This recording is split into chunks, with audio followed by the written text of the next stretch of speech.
बिस्मिल्लाहिर्रहमानिर्रहीम। अस्सलाम वालेकुम। आज के लेक्चर में हम एक नया आर्टिकल स्टार्ट कर रहे हैं जिसमें हम परमुटेशन को विद एग्जांपल डिटेल के साथ हम डिस्कस करेंगे।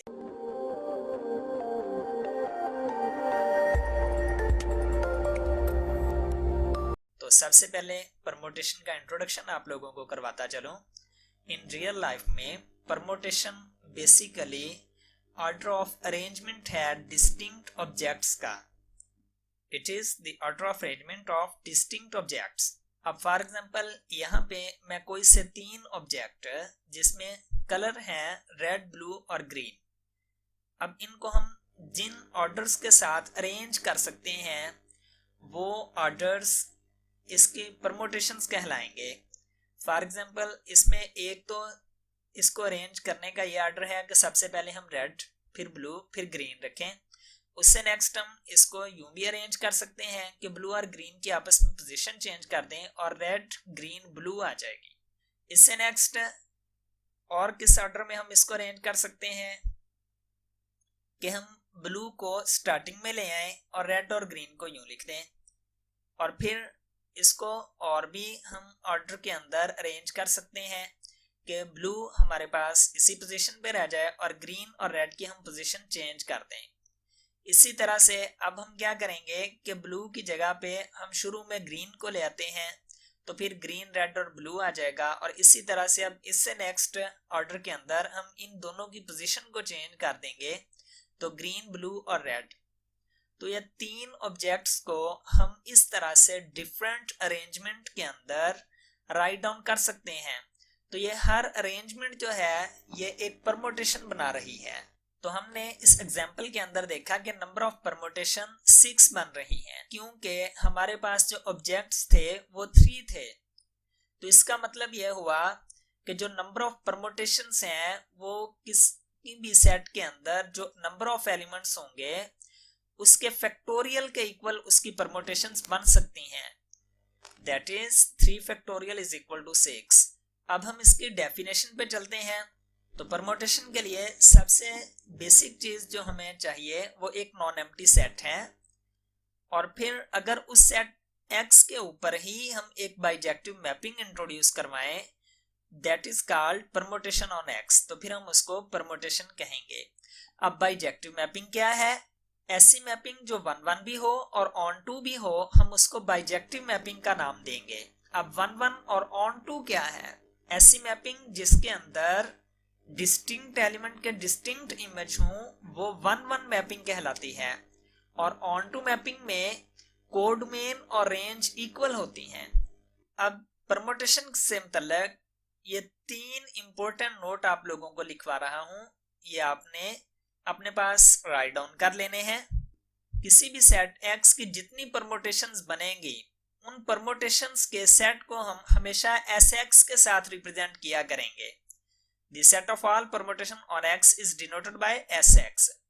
और अगर इस सेट X के अंदर n एलिमेंट्स हों तो फिर हम उसको Sn की फॉर्म में भी लिख सकते हैं। दूसरी इंपॉर्टेंट बात जो आप लोगों ने याद रखनी है वो ये कि जो सेट X है वो एक तो नॉन एम्प्टी होना चाहिए और दूसरा फाइनाइट सेट होना चाहिए, मतलब उसमें कोई फिक्स्ड एलिमेंट्स होने चाहिए, फिर ही वो परमुटेशन बनाएगा। इन जनरल जब भी हम मैपिंग की बात करते हैं तो किसी भी एलिमेंट के इमेज को हम f of x की फॉर्म में लिखते हैं, लेकिन परमुटेशन में हमने x of f की फॉर्म में लिखना है। किसी भी एलिमेंट के इमेज को हम x of f लिखेंगे instead of f of x। यूं अगर हमने लिखा तो ये रॉन्ग है, इसकी नोटेशन ये वाली है। For each x belongs to x, मतलब x के हर एलिमेंट के लिए जो x का इमेज है अंडर द गिवन परमुटेशन उसको हम x of f से रिप्रेजेंट करेंगे। अब इसी चीज को हम एक एग्जांपल के जरिए से क्लियर करते हैं, और इसमें हम लेट करते हैं कि x हमारे पास कोई एक सेट है जिसमें ये 3 डिफरेंट एलिमेंट्स हैं।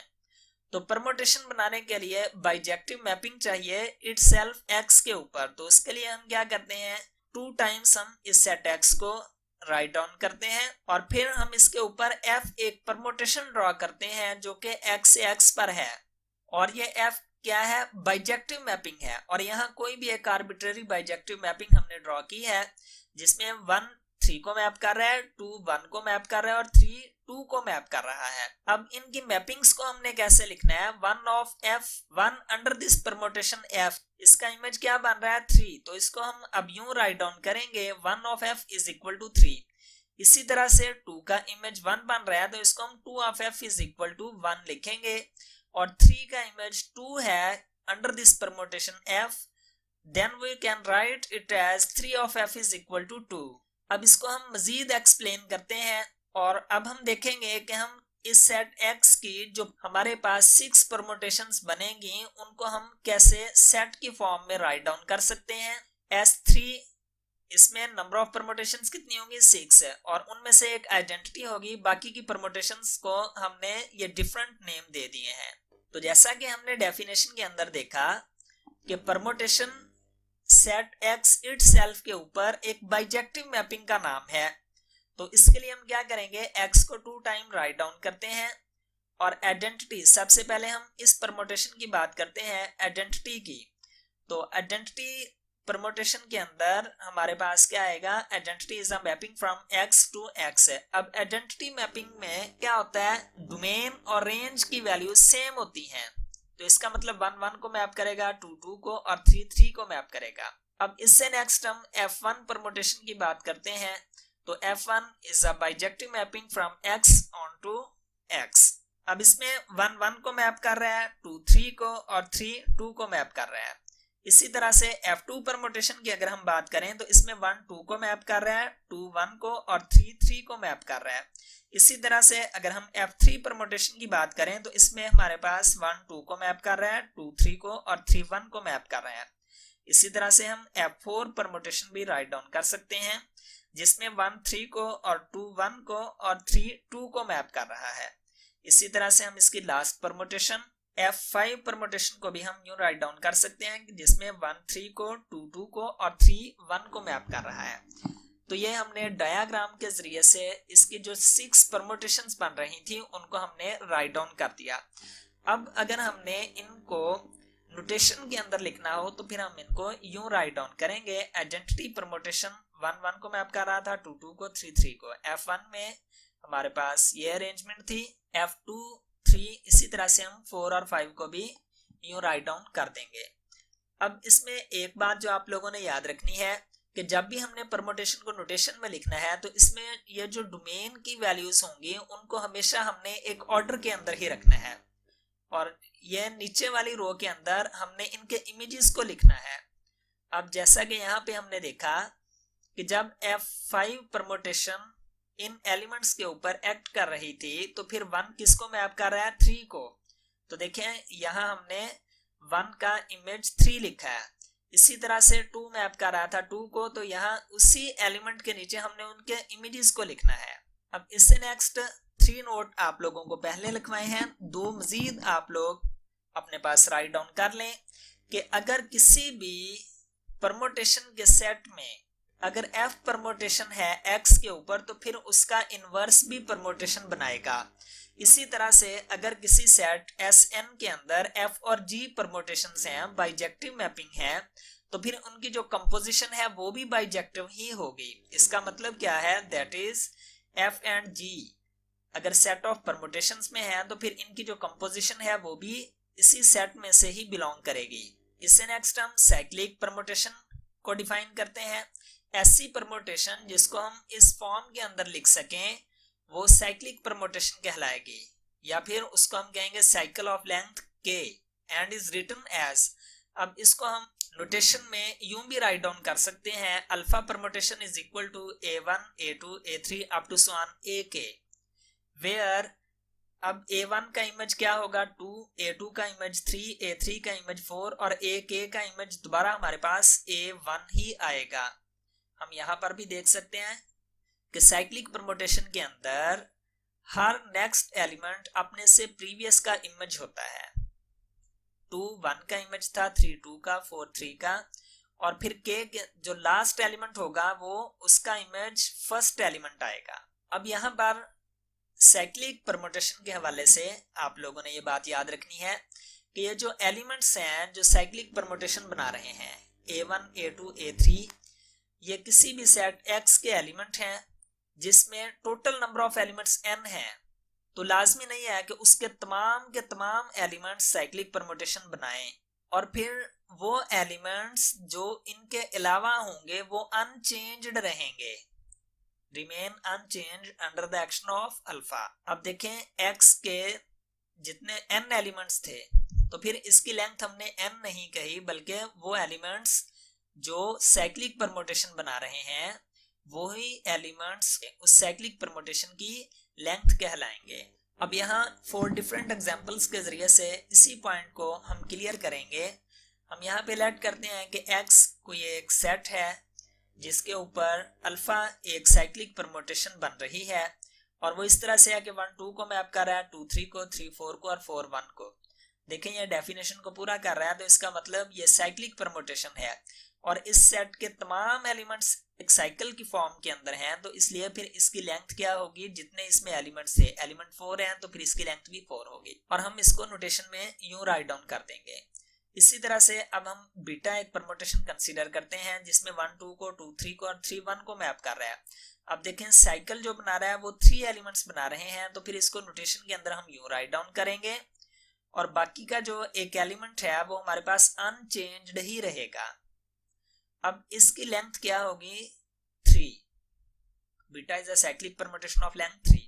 अब इससे नेक्स्ट गैमा हम एक परमुटेशन कंसीडर करते हैं जिसमें 1 2 को और 2 1 को मैप कर रहा है और बाकी के एलिमेंट्स देखें अनचेंज्ड हैं, तो फिर जो साइक्लिक परमुटेशन है उसको हम नोटेशन के अंदर 1 और 2 के साथ राइट डाउन करेंगे और इसकी लेंथ 2 होगी। अब देखें ये 3 एग्जांपल जो हमने कंसीडर की थी ये सारी की सारी साइक्लिक परमुटेशन की थी। अब हम नॉन साइक्लिक परमुटेशन की एक एग्जांपल कंसीडर करते हैं जिसमें गैमा एक परमुटेशन है जिसमें 1 2 को मैप कर रहा है, 2 1 को, 3 4 को और 4 3 को। अब ये परमुटेशन तो है but not a cyclic, then gamma is permutation but not cyclic. क्यों? क्योंकि इसमें जो सेट x के अदर एलिमेंट्स हैं वो उस डेफिनेशन को पूरा नहीं कर रहे। डेफिनेशन के अंदर ये बात थी कि जो अदर एलिमेंट्स हैं वो अनचेंज्ड रहने चाहिए, मतलब 3 3 को मैप करे, 4 4 को मैप करे, लेकिन यहाँ पे हमने देखा कि 3 4 को और 4 3 को मैप कर रहा है। इसका मतलब फिर ये साइक्लिक परमुटेशन नहीं है। इससे नेक्स्ट हम ट्रांसपोजिशन की बात करते हैं तो ऐसी साइक्लिक परमुटेशन जिसकी लेंथ 2 हो उसको हम ट्रांसपोजिशन कहेंगे। A cyclic permutation of length 2 is called transposition. अब साथ ही हम इसकी एग्जांपल को भी देख लेते हैं।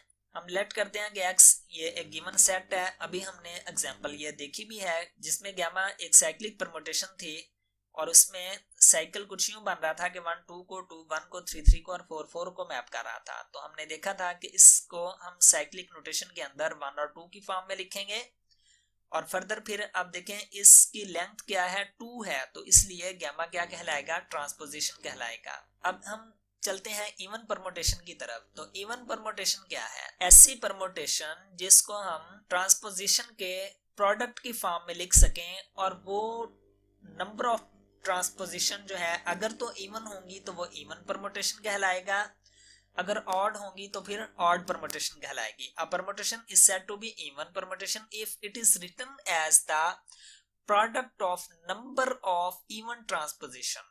मतलब अगर हम किसी भी परमुटेशन को प्रोडक्ट की फॉर्म में लिखें और प्रोडक्ट की फॉर्म में हमने कैसे लिखना है, ट्रांसपोजिशन के प्रोडक्ट की फॉर्म में लिखना है, और अगर तो वो नंबर ऑफ प्रोडक्ट इवन है तो फिर वो परमुटेशन इवन परमुटेशन कहलाएगी, अदरवाइज ऑड परमुटेशन कहलाएगी। यहाँ ये एक हम एग्जांपल भी इसकी कंसीडर करते हैं। इसमें हमारे पास अल्फा एक परमुटेशन है और इसमें 1 2 को और 2 1 को मैप कर रहा है, मतलब ये एक साइकिल है। साइकिल हमने ये 1 और 2 लिख दिया, इसकी लेंथ 2 है तो ये ट्रांसपोजिशन कहलाएगा। अब 3 4 को और 4 3 को मैप कर रहा है तो ये सेकंड ट्रांसपोजिशन आ गई। अब 5 5 को है तो इससे कोई फर्क नहीं पड़ता ट्रांसपोजिशन के अंदर अगर कोई भी एलिमेंट अनचेंज्ड आ जाए। तो इसलिए अब देखें ये हमने प्रोडक्ट ट्रांसपोजिशन के प्रोडक्ट की फॉर्म में लिखा और नंबर ऑफ ट्रांसपोजिशन इवन है तो इसलिए फिर अल्फा एक इवन परमुटेशन होगी। अब इससे नेक्स्ट हम ऑड परमुटेशन की बात करते हैं। तो जिस तरह से हमने इवन परमुटेशन को डिफाइन किया बिल्कुल वही डेफिनेशन है इसकी, जस्ट यहाँ पे आपने क्या करना है, ऑड ट्रांसपोजिशन लिख देना है। A permutation is said to be odd permutation if it is written as the product of number of odd transposition. अब हम इसको एक एग्जांपल में एक्सप्लेन करते हैं और ये पॉइंट मजीद क्लियर हो जाएगा। हम लेट करते हैं कि गामा एक परमुटेशन है और इसमें 1 2 को मैप कर रहा है 2 1 को, मतलब एक ये ट्रांसपोजिशन बन रही है 3 4 को और 4 3 को, सेकंड ट्रांसपोजिशन 5 6 को और 6 5 को, या थर्ड ट्रांसपोजिशन आ गई। हमने इस परमुटेशन को ट्रांसपोजिशन के प्रोडक्ट की फॉर्म में लिखा और नंबर ऑफ ट्रांसपोजिशन यहाँ पे 3 आ रही है और 3 एक ऑड नंबर है, तो इसलिए गामा क्या होगा, ऑड परमुटेशन होगा। अब यहाँ पे आप लोगों ने ये बात याद रखनी है कि आइडेंटिटी परमुटेशन जो है वो हमेशा इवन परमुटेशन होगी। क्यों? क्योंकि आइडेंटिटी को हम जीरो ट्रांसपोजिशन की फॉर्म में लिख सकते हैं और जीरो एक इवन नंबर है, तो इसलिए आइडेंटिटी परमुटेशन इवन परमुटेशन कहलाएगी। इसके अलावा जो ट्रांसपोजिशन है वो ऑड परमुटेशन कहलाएगी, क्योंकि ट्रांसपोजिशन को अगर हम राइट डाउन करना भी चाहें तो हम सिर्फ सिंगल 1 ट्रांसपोजिशन की फॉर्म में ही लिखेंगे और 1 चूंकि ऑड है तो इसलिए every transposition is an odd permutation. अब इससे नेक्स्ट हम देखते हैं कि ऑर्डर ऑफ परमुटेशन क्या होता है। हम किसी भी सेट Sn जो कि परमुटेशंस का सेट है उसमें एक अल्फा परमुटेशन ले रहे हैं, वो लीस्ट पॉजिटिव इंटीजर जो इसको आइडेंटिटी में कन्वर्ट कर दे तो फिर m इस अल्फा परमुटेशन का ऑर्डर कहलाएगा।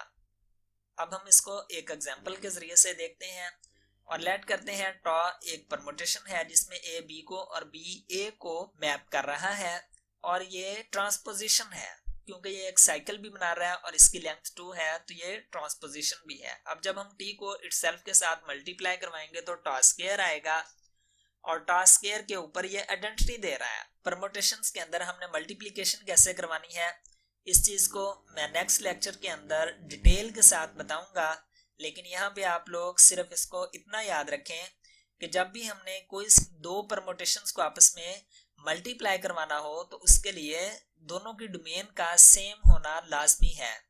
और दूसरी बात, जब हम इसको मल्टीप्लाई करवाएंगे तो अब यहाँ पे देखें a b को मैप कर रहा है, जिसको ये a मैप कर रहा होगा फिर हमने नेक्स्ट के अंदर देखना है कि वो एलिमेंट किसको मैप कर रहा है, जो इमेज दे रहा होगा तो इनके प्रोडक्ट के अंदर भी फिर हम लिखेंगे कि a को मैप कर रहा है।